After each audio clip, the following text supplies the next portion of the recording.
Today हम discuss करेंगे frozen shoulder, shoulder capsulitis, shoulder pain, shoulder complex pen.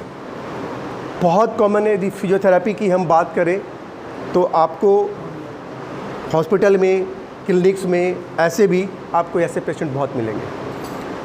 मैंने आपको 4-5 बात बताया पहले, फिर से तो बता रहा हूँ कि सबसे जो पहले जो इम्पॉर्टेंट जो काम है हमारा फिजियोथेरेपी में, डिफ्रेंशिएशन करना। बीमारी को आप यदि डिफ्रेंशिएशन कर लेते हैं तो फिजियोथेरेपी करना is very easy. Anybody can, नीचे का जो बंदा है वो भी फिजियोथेरेपी दे सकता है। आप हमें और सब में इतना ही अंतर है कि हमें डिफ्रेंशिएशन करना सीखना है। अंडरस्टैंड? तो सपोज दैट कोई शोल्डर पेन लेकर के पेशेंट आता है तो कभी ये नहीं बोलता है कि हमको फ्रोजन शोल्डर है, कि पेरियार्थाइटिस है, या कैप्सुलाइटिस है, या मेरा मसल टी, ऐसा कुछ नहीं बोलता है। सिंपल बोलता है शोल्डर पेन है। हमारा ये काम है, शोल्डर पेन है तो शोल्डर पेन क्यों हो रहा है ये सबसे पहले जानेंगे। तुरंत दिमाग अप्लाई करना है कि शोल्डर में कोई फ्रैक्चर है, क्लेविकल फ्रैक्चर है, रोटेटर कफ टियर है, या डिसलोकेशन है, या फिर कोई हिट इंजरी हो गया है, या फॉल इंजरी हो गया है। ये आपके दिमाग में क्विक जाना चाहिए। यदि मान लेते हैं कि दो ही है, ट्रॉमेटिक एंड नॉन ट्रॉमेटिक।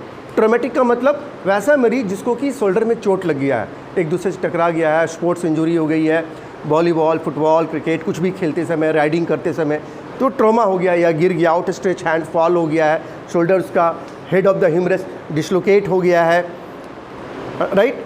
या फिर लाइक दैट कि अपने आप पेन हो रहा है, जिसको बोलते हैं नॉन ट्रॉमेटिक। नॉन ट्रॉमेटिक का मतलब क्या हुआ?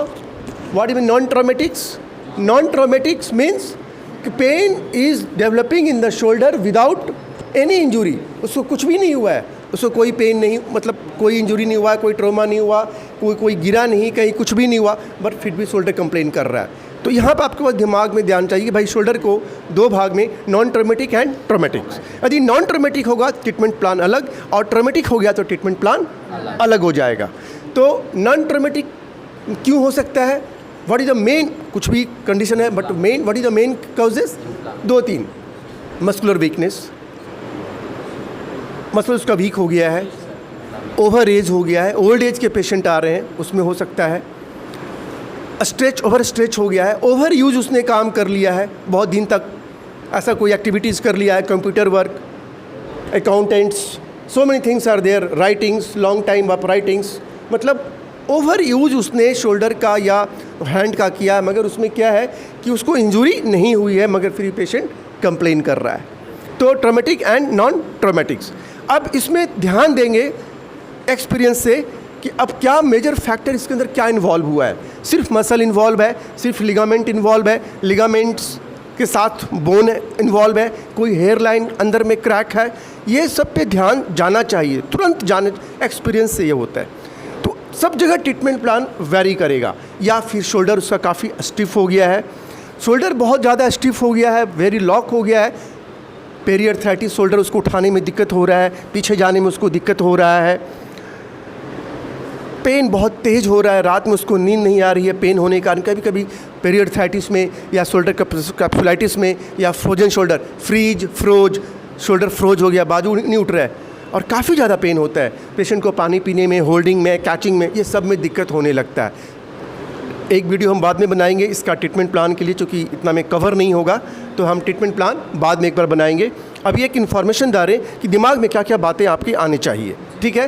तो जिस प्रकार की आपने मान लो डायग्नोसिस किया कि ये फ्रोजन शोल्डर है, नॉन ट्रॉमेटिक है और ट्रॉमेटिक्स है, तो treatment plan is now very. तो ये आप कैसे देखेंगे पेशेंट को? शोल्डर है, यदि शोल्डर फ्रोजन है तो पेशेंट को पहले हमेशा जब भी करना है, दूर जाइए थोड़ा सा, कि बच्चों लोग को भी लेना, ये शोल्डर को स्टेबलाइज करें यहाँ पे ऑलवेज।